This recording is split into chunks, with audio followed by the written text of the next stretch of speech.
नमस्ते दर्शकों, स्वागत है आप सभी का भूमि के नाम चैनल में। आज हम जानेंगे कथा कामधेनु गाय की।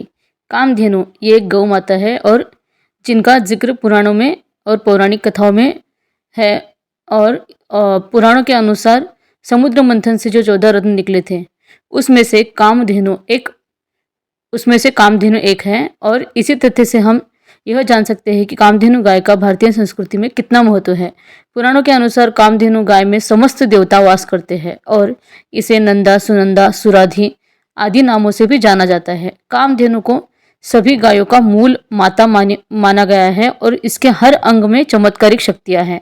और कहते हैं कि कामधेनु गाय जिस भी व्यक्ति को प्राप्त हो गई वो दुनिया का सबसे संपत्तिवान मनुष्य बन सकता है। और कामधेनु गाय ऐसी माता है जो संपूर्ण सृष्टि का पालन पोषण करती है और इसका सबका पेट भरने के लिए आहार भी देती है।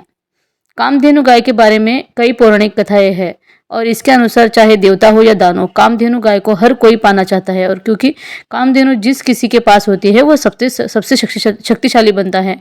कहते हैं कि कामधेनु गाय सबसे पहले ऋषि वशिष्ठ के पास थी और इस गाय को प्राप्त करने के लिए कई लोगों ने युद्ध किया। एक बार विश्वामित्र भी इसको पाने के लिए वशिष्ठ के आश्रम में पहुंचे, किंतु उन्हें भी वहां से हारकर वापस आना पड़ा। और एक कथा के अनुसार कामधेनु गाय ऋषि जमदग्नि के पास थी। ऋषि जमदग्नि परशुराम के पिता थे। ऋषि जमदग्नि को भगवान इंद्र ने कुछ समय के लिए कामधेनु गाय दी थी। और एक समय राजा सहस्त्रार्जुन जमदग्नि के आश्रम आए।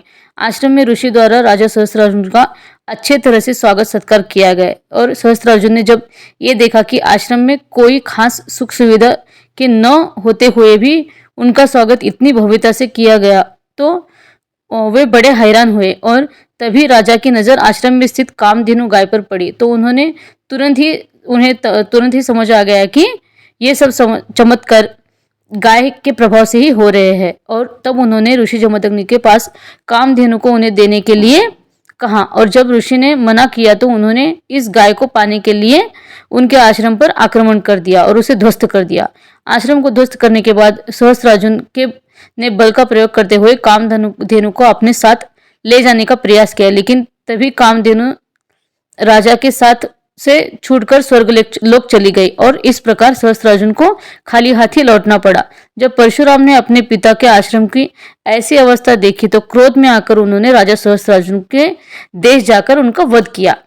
अब जानते हैं कि क्या है ऐसा कामधेनु माता में कि इसमें ऐसा क्या है इनमें कि सभी देव दानव सभी इनको पाना चाहते हैं। कामधेनु गाय में 33 देवी देवताओं का वास है और इनमें से 12 आदित्य, 8 वसु, 11 रुद्राक्ष और 2 अश्विनी कुमार भी समावित है। इस प्रकार कामधेनु के अंग अंग में सुख, समृद्धि और शक्ति का वास है। ऐसा माना जाता है कि केवल कामधेनु को उपासना से ही सभी देव देवता प्रसन्न होते हैं। और इस प्रकार कामधेनु गाय अपनी दैवीय शक्ति के बल पर सभी भक्तों की हर एक मनोकामना को पूरी करती है। भारतीय वास्तुशास्त्र के अनुसार कामधेनु गाय का विशेष महत्व है।